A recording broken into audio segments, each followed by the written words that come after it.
नमस्कार साथियों। आज की कहानी है आकाशदीप। साथियों, जयशंकर प्रसाद की कहानी है, इसे आप लोग जानते रहिए।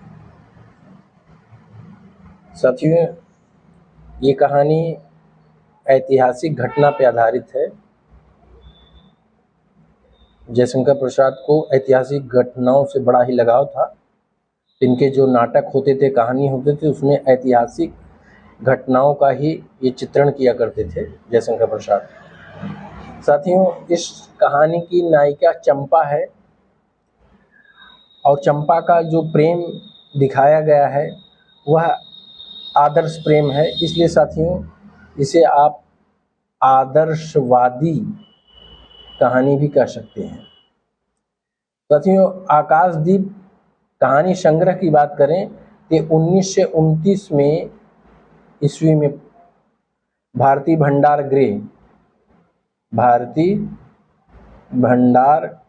गृह इलाहाबाद से प्रकाशित हुआ था। इलाहाबाद से प्रकाशित हुआ था। साथियों, आकाशदीप कहानी के कथानक को जयशंकर प्रसाद ने 7 भागों में बांटा है, इसे भी आप लोग जानते रहिए। साथियों, इस कहानी में समुद्री व्यापार और समुद्री यात्रा का वर्णन हुआ है। साथियों, कहानी की शुरुआत होती है एक नाव से, एक जहाज से, समुद्री जहाज से, जो बाला द्वीप को पीछे छोड़ करके ये समुद्र मार्ग से जहाज जा रही है। इसका जो पोताध्यक्ष है साथियों, पोत का अध्यक्ष, तो पोताध्यक्ष, इसमें दीर्घ संधि हुआ है साथियों, तो पोताध्यक्ष मणिभद्र है, इसे आप लोग जानते रहिए। मणिभद्र ये पोताध्यक्ष है। और साथियों, इस नाव में कुल 10 लोग हैं सवार, जिसमें साथियों 2 बंदी हैं। और साथियों, इस नाव में आंधी आ जाती है। ये नाव जा रही है, बीच में आंधी आ जाती है। इसी आंधी का फायदा उठाकर ये आपस में जो बंदी बात करते हैं, दोनों मुक्त हो जाते हैं, बंधन मुक्त हो जाते हैं। और खुशी के मारे ये आपस में गले मिलते हैं, आलिंगन करते हैं। और आलिंगन करने से इनको पता चलता है साथियों कि उसमें एक पुरुष है और एक महिला है। तो जो पुरुष है उसका नाम है बुद्धगुप्त। साथियों, इसको जानते रहिए, पुरुष का नाम है बुद्धगुप्त और जो महिला है उसका नाम है साथियों चंपा। साथियों, जयशंकर प्रसाद ने बताया है ये बुद्धगुप्त ये ताम्रलिपि का छत्री है। ये ताम्रलिपि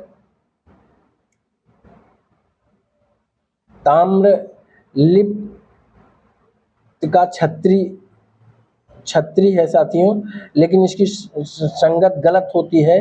अब बाद में चल के दस्यु का मतलब होता है साथियों समुद्री लुटेरा, समुद्री डाकू बन जाता है। चंपा भी साथियों, चंपा मणिभद्र के यहाँ इनके पिता नौकरी करते हैं साथियों। जो चंपा के पिता हैं साथियों, ये मणिभद्र के यहाँ नौकरी करते हैं। और ये मणिभद्र के यहाँ नौकरी करते हैं साथियों। चंपा की माँ मर जाती है। जो चंपा की माँ साथियों मर जाती है, तो चंपा अपने पिता के साथ उसी नाव में आज 8 वर्षों से साथियों वो समुद्र को ही अपना घर मान ली है। समुद्र को अपना घर मान चुकी है। और साथियों, एक बार जो है आक्रमण होता है, समुद्री लुटेरों का आक्रमण होता है साथियों। तो उसमें इनके पिता, जो चंपा के पिता हैं, ये समुद्री लुटेरों को मारकर 7 लोगों को मारते हैं साथियों। ये चंपा के पिता 7 समुद्री लुटेरों को मार करके ये भी मर जाता है। चंपा का पिता मर जाता है। अब जब चंपा का पिता मर जाता है साथियों, तो ये मणिभद्र जो है चंपा के सामने एक घृणित प्रस्ताव रखता है। तो साथियों चंपा मना कर देती है। ये मणिभद्र इसके साथ शारीरिक संबंध बनाना चाहता है साथियों। चंपा मना कर देती है और उसी दिन से ये मणिभद्र चंपा को क्या बना दिया साथियों, बंदी बना लिया। अच्छा, बुद्धगुप्त साथियों ये भी जलदस्यु है, समुद्री लुटेरा है, ये जब लूटने आता है साथियों, तो ये चंपा को लगता है कि इसने ही हमारे पिता को मार दिया है, बुद्धगुप्त ने ही हमारे पिता को मार दिया है। साथियों, मणिभद्र और बुद्धगुप्त में जब लूटपाट होती है तो ये बुद्धगुप्त पकड़ लिया जाता है साथियों, और इसको भी मणिभद्र बंदी बना लेता है। तो मणिभद्र जब बंदी बना लेता है, ये दोनों बंदी हैं, आज जो है बंधन मुक्त हो गए हैं। और जब ये बुद्धगुप्त बंधन मुक्त हुआ साथियों, तो ये सबसे पहले मणिभद्र की हत्या कर देता है। मणिभद्र की क्या कर देता है साथियों? मणिभद्र की हत्या कर देता है और इसे जल में डुबो देता है। तो मणिभद्र का एक वफादार सैनिक है जिसका नाम है साथियों नायक। नायक जो है इसका प्रतिशोध लेना चाहता है और वह बुद्धगुप्त को खुला चैलेंज देता है कि दोनों में जो द्वंद्व युद्ध में जो विजयी होगा वही अब इस नौका का, इस साम्राज्य का मालिक होगा। तो बुद्धगुप्त और नायक के बीच साथियों द्वंद्व युद्ध होता है, जिसमें साथियों बुद्धगुप्त है साथियों, ये विजयी हो जाता है। और बुद्धगुप्त विजयी होने के बाद ये जो नायक है, ये जो है इनका बुद्धगुप्त का सेवक बन जाता है, वफादार सेवक। क्योंकि बुद्धगुप्त बड़े चतुराई से और बड़े बहादुरी से लड़ता है और बुद्धगुप्त को मौका मिलता है नायक की हत्या करने की, लेकिन नायक को प्राण दान दे देता है, इसलिए साथियों ये सेवक बन जाता है बुद्धगुप्त का। तो इस तरह से साथियों इस कहानी में यहाँ समुद्री लुटेरों की जो विषय में बताया गया है। आगे चल के साथियों ये बुद्धगुप्त एक अज्ञात द्वीप पे पहुँचता है, अज्ञात द्वीप पे पहुँचता है और उस द्वीप को यह चंपा के नाम पर चंपा द्वीप रख देता है, चंपा द्वीप। साथियों यही चंपा जो है इस कहानी की नायिका है और बाद में इसी द्वीप पर ये 5 वर्ष व्यतीत करता है।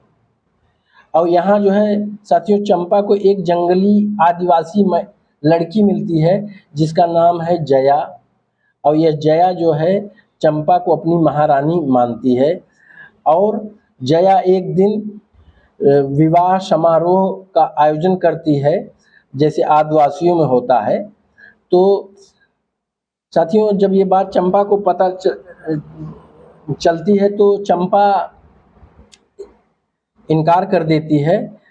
और साथियों इसी बीच ये बुद्धगुप्त चंपा के प्रेम पर मेहरबान है, फिदा है साथियों, और यह प्रणव प्रस्ताव भेजता है, प्रेम प्रस्ताव भेजता है साथियों। लेकिन इसके बुद्धगुप्त के प्रेम प्रस्ताव को साथियों ये चंपा मना कर देती है, बुद्धगुप्त उसके पैरों पे पड़ता है। तो चंपा के हृदय में बुद्धगुप्त के प्रति घृणा है साथियों, क्योंकि उसका मानना है कि यही हमारे पिता का कातिल है।